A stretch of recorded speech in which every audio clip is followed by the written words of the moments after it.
Welcome.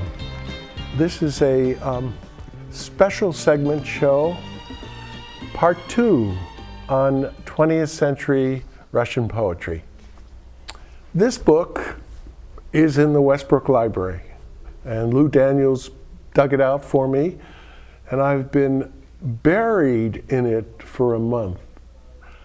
I don't know what it is. I taught American literature and American poetry especially, but somehow, even though I'm not bilingual, I am just captivated by the sound when I hear tapes from Voznesensky and the music that seems to be part of the Russian language naturally.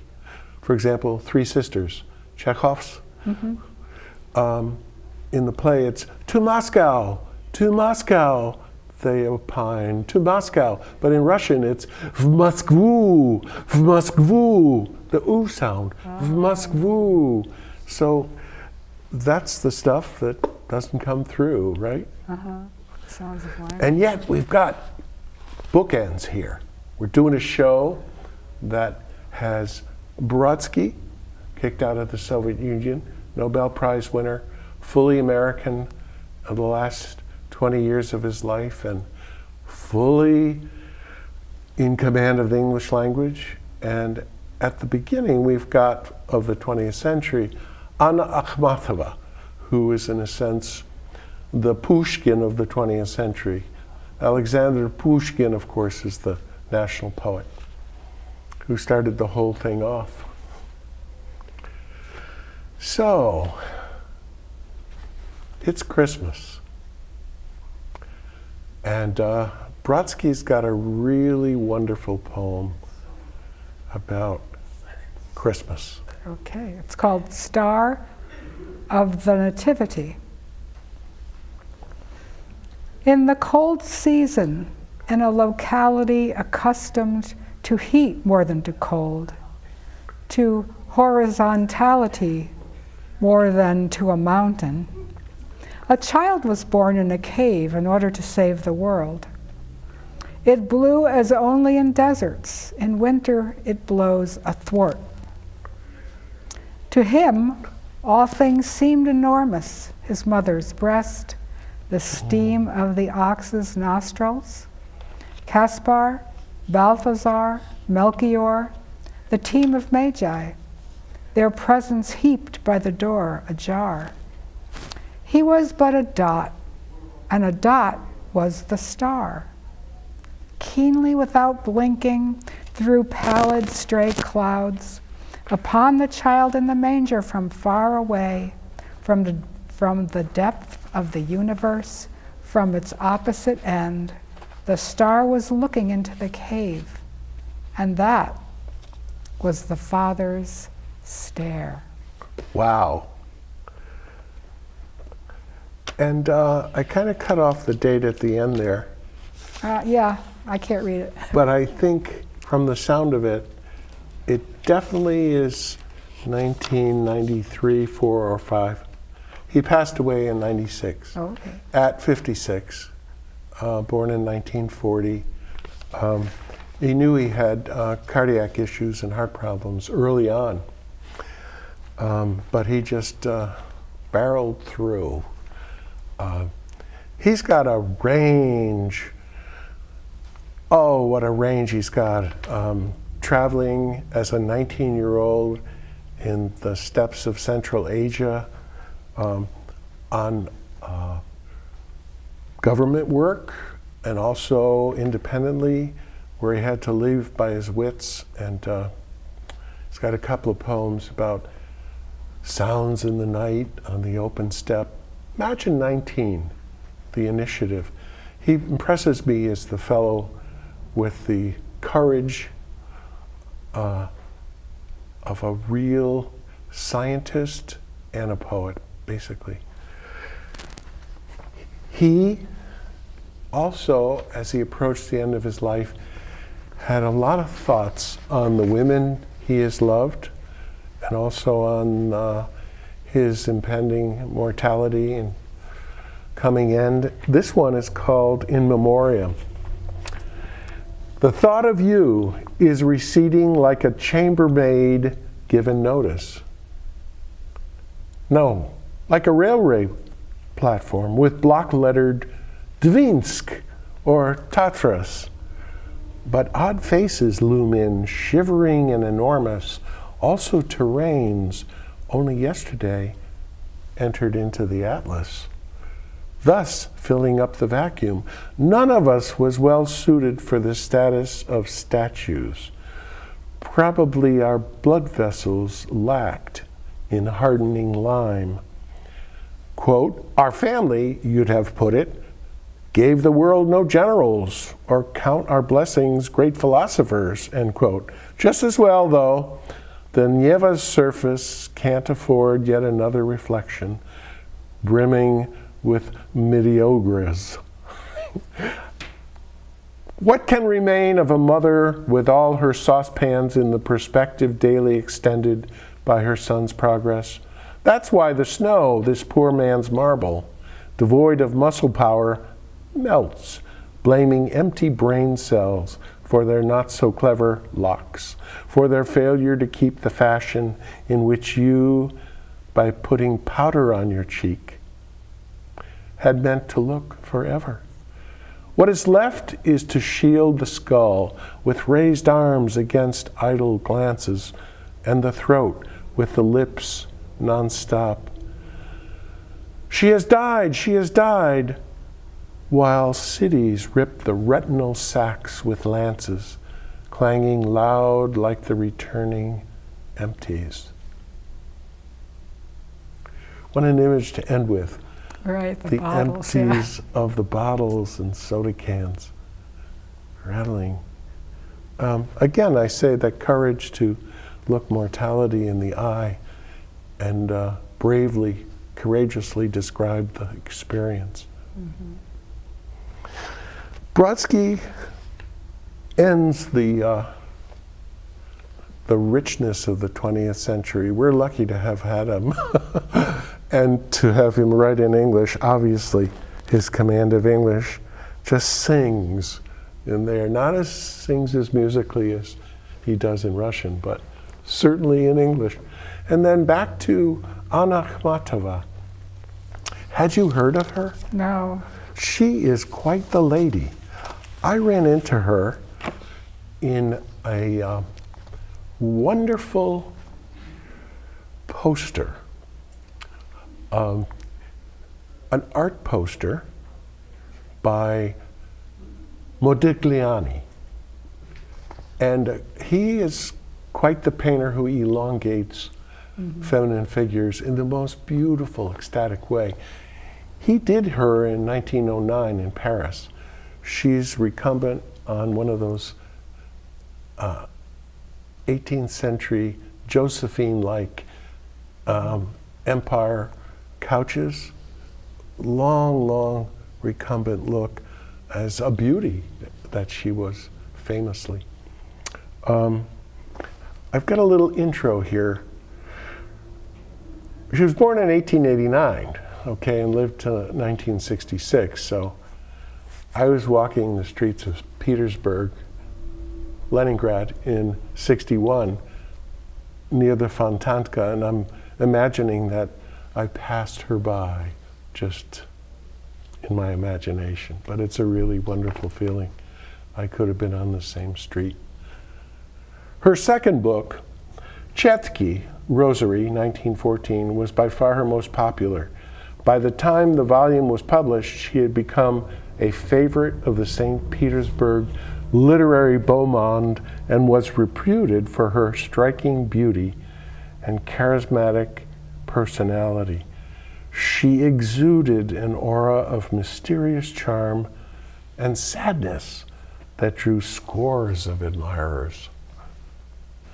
Ah, what a beauty. So, would you like me to I read would this? love to hear her words. This is translated, of course, and we live with that, but some translations are better than others. Okay, Lot's wife. Aha. The just man followed then his angel guide, where he strode on the black highway, hulking and bright. But a wild grief in his wife's bosom cried, "Look back, it is not too late for a last sight of the red towers of your native Sodom, the square where once you sang, the gardens you shall mourn, and the tall house with empty windows where you loved your husband and your babes were born." She turned, and looking on the bitter view, her eyes were welded shut by mortal pain.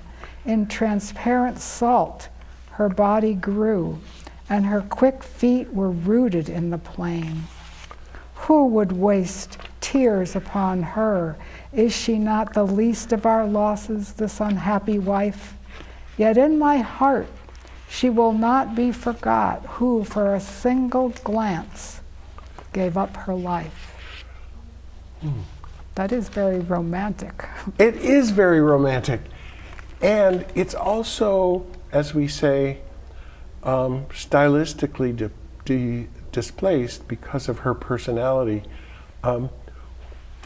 What happened in her life, being born in 1889, was the October 1917 revolution, which, for a person like Akhmatova, the mother of Russian 20th century poetry. Right now. Oh, and someone, steeped in Pushkin and the grand tradition of Russian poetry. Like the Beaumont and, yeah. Imagine the life she lived in the 1910, 1915. So she really experienced this having to abandon that beautiful, well, to her beautiful, I mean, in the sense that Lot's wife would have thought. In the sense, and yet there's almost a hint in the last line of, oh my goodness, maybe even one glance at how beautiful and how remembered as paradise that would be worth it. There's a little irony in there. Right. Like, even though she knew not to look back, and even though Akhmatova had to move on because her main tenet, her main belief was that true poets never leave their homeland or their language. They never emigrate, no matter what the cost. Right. So she lived continuously her entire life, except for 2 awards, the last 2 years of her life. There had been a thaw in Russian poetry and in Russian culture. So did she remain in Russia? She remained through it all, through Stalin's purges, through imprisoning, through Stalin's vengeance against her son because she was too famous to. Oh, what a life. And that mirrors Marina Tsvetaeva's life, who lived the same story. But Akhmatova has that grasp of the Silver Age, the glorious bohemian Beaumont, not only of Paris, where she lived for about 10 years, 1900, 1912, and Modigliani and all the artists, but also in Russia up until really 1917 when everything fell apart. So there's that look back, Lot's wife. It's interesting she would choose that as a subject, Yeah, it was practically made for her probably, and she It must have was. felt that, Can't go back, and yet, such longing, such elegiac feelings about the wonders of the artist's life and the poet's life. Russia truly had a silver age. It was Paris in the 20s, only it was St. Petersburg, 1910.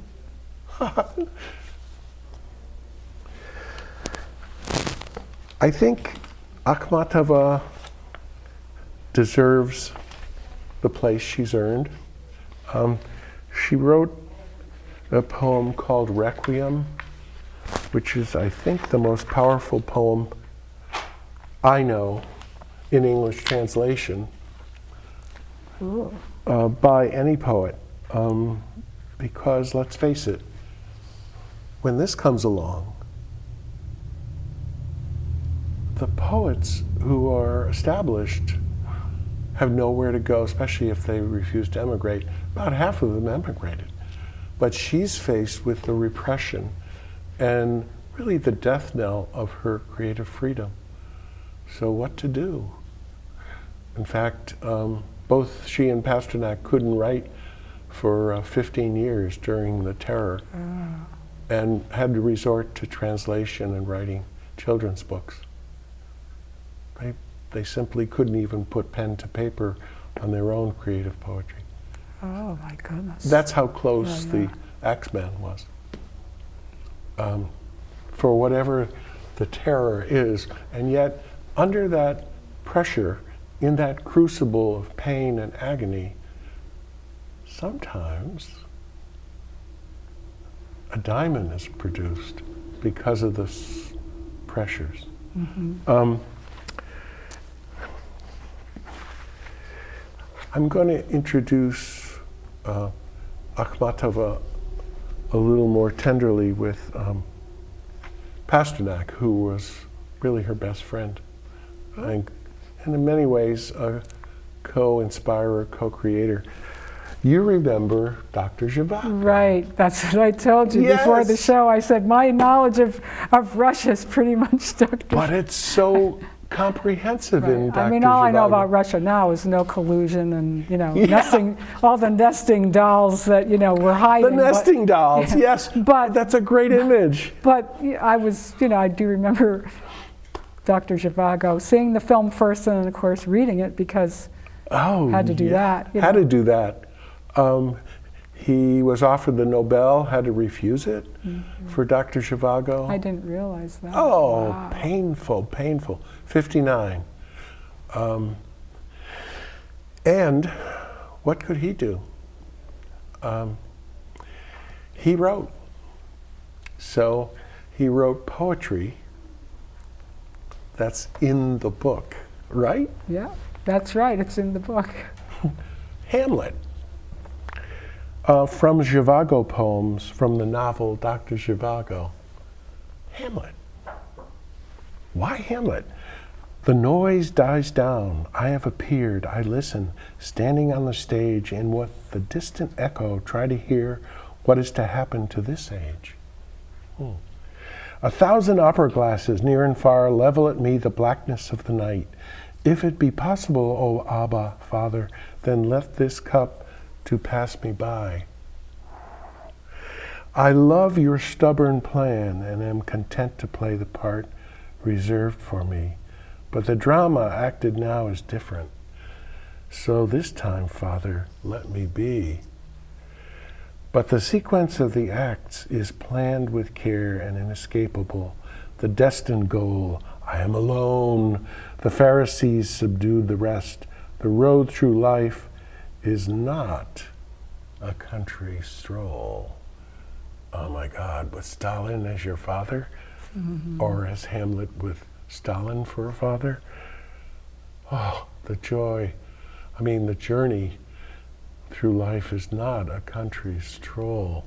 Sort of that ironic distance with an edge. They survived. It's interesting too, the Abba let this cup pass. Isn't it? So Hamlet, it becomes Jesus beseeching his father, let me not have to do this thing, which in Jesus' case was to redeem the world, and in Hamlet's case would be revenge. So that's an interesting tension. And a counterpoint that they're playing with. Yeah. He and Akhmatova are at that same level. Again, Boris Pasternak. And these are poems written, remember at the end of the film how romantic that was, where he's writing love poems to Lara? Oh, yes. Oh, yes. And the fingers are frozen, and he's got the half gloves, and he's writing. I mean, any of us who were alive then and saw this book on film and then read the book, That's a high point of our lives Yeah. as poets. Autumn, I have allowed my family to scatter, and those who were my dearest to depart. And once again, an age-long loneliness comes in to fill all nature in my heart. Alone this cottage shelters me, and you. The wood is an unpeopled wilderness, and ways and footpaths where, as in the song, weeds almost overgrowing each recess. And where we sit together by ourselves, the log walls gaze upon us mournfully. We gave no promise to leap obstacles. We shall yet face our end with honesty.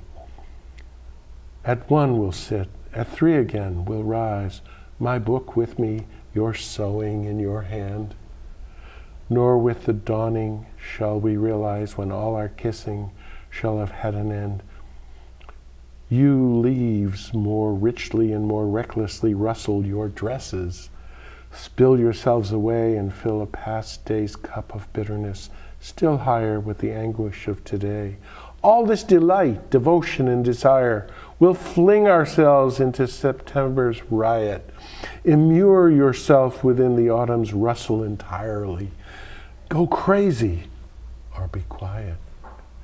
How, when you fall into my gentle arms enrobed in that silk tassel dressing gown, you shake the dress you wear away from you as only coppices shake their leaves down. You are the blessing on my baneful way when life has depths worse than disease can reach. And courage is the only root of beauty. And it is this that draws us each to each. I can see them now in that cottage frozen under the snows, still with that candle in the window, remember? Right. Now the frost, you could just see a little bit of it with all the frost covering the windows. Oh, yes. And they're sitting each to each. That's beautiful what it says about courage being the what of beauty. Like truly. That's and courage is the only root of beauty. The only root of beauty. I like that. Which is his life story and the story of 20th century Russian poetry. So he inspired Akhmatova, just a little younger than she. And she achieved such powerful renunciation. Although, here's a sad anecdote. After her son, Yev, was imprisoned by Stalin a second time, he couldn't get to her. So he got to her son. She actually lined up outside his prison and waited for hours and hours with no word and no hope of getting in. She spent so much of her hours standing hoping for a sight of her son, and yet was not allowed. So it's the strangest thing of all, even though courage is the root of beauty. She capitulated and wrote an homage to Stalin in the 50s only to get her son out. Only so that her son would not be killed. I mean, that's the kind of crucible they lived in. There was this constant 24/7 feeling of trembling that the knock comes at the door at 3 a.m. Right. Oh my, do you have another one? Oh, let's see. Did you give me another one of Anna's? Or should I read? Whatever comes up. Here's Anna. Round my neck a rosary. Round my neck a rosary of fine beads. I plunge my arms up to the elbow in a muff. My eyes distractedly stare at a world I no longer weep over. The silk gown's mauve luster accentuates the paleness of my face. Cut in the fringe, my straight hair reaches almost to my elbows. This measured walk of mine is far from free flight through the air. I seem to balance on a raft. These are not parquet squares. The lines of my pale mouth untense. Labored breathing shakes the flowers pinned to my breast for a meeting that didn't take place. That was her poem standing outside the prison. Oh, thank goodness. My goodness. You know I languish here, captive. Lord, let it end. But still recall the pain of it. Tver, the impoverished land, the framework over the crumbling well, above a cloud like foam on boiling water, the gates creaking in the fields, and the smell of bread so bored. And those featureless expanses where even the voice of the wind is faint, and the disapproving glances of the women, placid, sunburnt peasants. Love, tightly coiled like a snake, it sits in my very heart, weaving spells or murmurs for days on end, like a dove on my white windowsill. In the sparkle of hoarfrost a gleam, in the carnation's slumber a hint, and secretly surely it leads from all joy and peace of mind.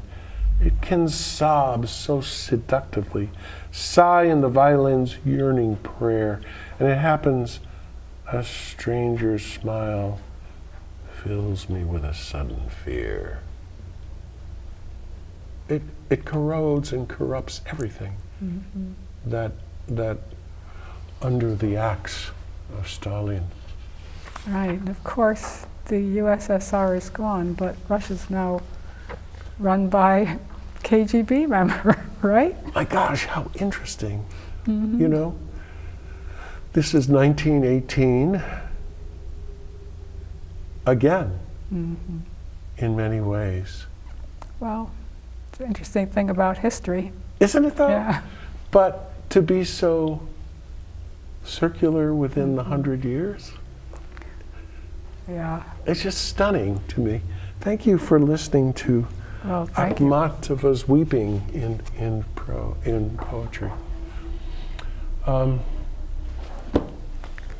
We went again That very was deeply. Wonderful. Thanks. And I have about 3 more hours to do on Russia. Not today. Not today. But Okay. I'm so glad you were part of it. I was happy to be a part of I it. can so, tell. yeah. Thank you. A lot to think about there. Oh my goodness, it's a wrap. And bookends satisfied. Buratsky, Akhmatova, and Pasternak. Wonderful. And let's hope the flag doesn't come back. As you say. It's a wrap. Thank you so much, Max. Thank you, Deb. And Chris. And we'll see you December 27th.